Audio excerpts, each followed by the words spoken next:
ಆತ್ಮೀಯ ಕರ್ನಾಟಕ ರಾಜ್ಯ ಸರ್ಕಾರಿ ನೌಕರರೇ ಮತ್ತು ಪಿಂಚಣಿದಾರರಿಗೆ ಭರ್ಜರಿ ಸಿಹಿ ಸುದ್ದಿ.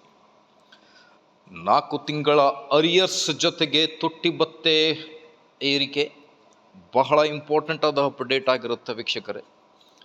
ಈ ಒಂದು ವಿಡಿಯೋವನ್ನು ಕೊನೆವರೆಗೂ ವಾಚ್ ಮಾಡಿ. ಅದರ ಜೊತೆಗೆ 10% ಏರಿಕೆ, ಪಿಂಚಣಿಯಲ್ಲಿ ಏರಿಕೆ ಕುರಿತು ಕೂಡ ನಾವು ಚರ್ಚೆ ಮಾಡ್ತಾ ಬರೋಣ. ವಿಡಿಯೋ ಬಹಳನೇ ಇಂಪಾರ್ಟೆಂಟ್ ಆಗಿರುತ್ತೆ. ದಯಮಾಡಿ ವಿಡಿಯೋನ ಲೈಕ್ ಮಾಡಿ, ಅದರ ಜೊತೆಗೆ ನಮ್ಮ ಯೂಟ್ಯೂಬ್ ಚಾನಲನ್ನು ಕೂಡ ಸಬ್ಸ್ಕ್ರೈಬ್ ಮಾಡಿಕೊಳ್ಳಿ ವೀಕ್ಷಕರೇ. ಸರ್ಕಾರದಿಂದ ಬರುವ ಅಧಿಕೃತ ಆದೇಶಗಳ ಬಗ್ಗೆ ತಮ್ಮೊಂದಿಗೆ ಎಲ್ಲ ಲೇಟೆಸ್ಟ್ ಅಪ್ಡೇಟ್ಸ್ಗಳನ್ನು ಶೇರ್ ಮಾಡಲಾಗುವುದು. ಮೊದಲಿಗೆ ಕರ್ನಾಟಕ ರಾಜ್ಯ ಸರ್ಕಾರಿ ನೌಕರರಿಗೆ ಮತ್ತು ಪಿಂಚಣಿದಾರರಿಗೆ DA/DR ಕುರಿತು ತಮಗೆ ಗೊತ್ತಿದೆ. ಕೇಂದ್ರ ಸರ್ಕಾರಿ ನೌಕರರಿಗೆ 2% ಏರಿಕೆ ಆದ ನಂತರ ನಮ್ಮ ರಾಜ್ಯ ಸರ್ಕಾರಿ ನೌಕರರಿಗೆ ರಾಜ್ಯ ಸರ್ಕಾರ 1.5% ತುಟ್ಟಿ ಭತ್ಯೆ ಪರಿಷ್ಕರಣೆ ಮಾಡಿದೆ.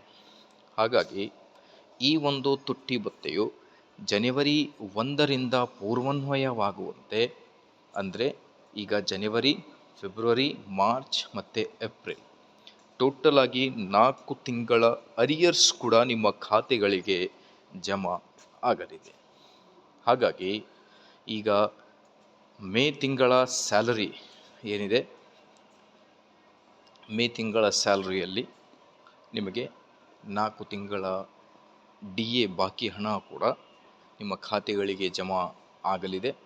ಅದರ ಜೊತೆಗೆ ಪಿಂಚಣಿದಾರರಿಗೂ ಕೂಡ DR ಏರಿಕೆಯಾಗಿರುತ್ತೆ 1.5%.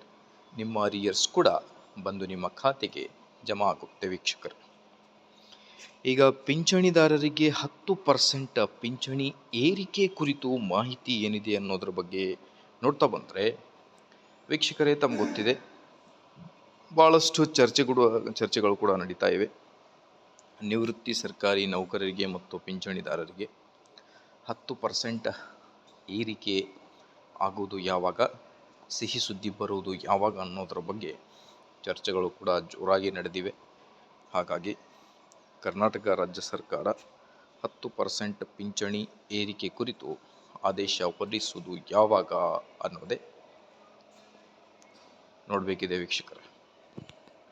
ಸೊ ಇದೇ ಥರ ಮಾಹಿತಿಗೋಸ್ಕರ please like, share and subscribe. Thank you.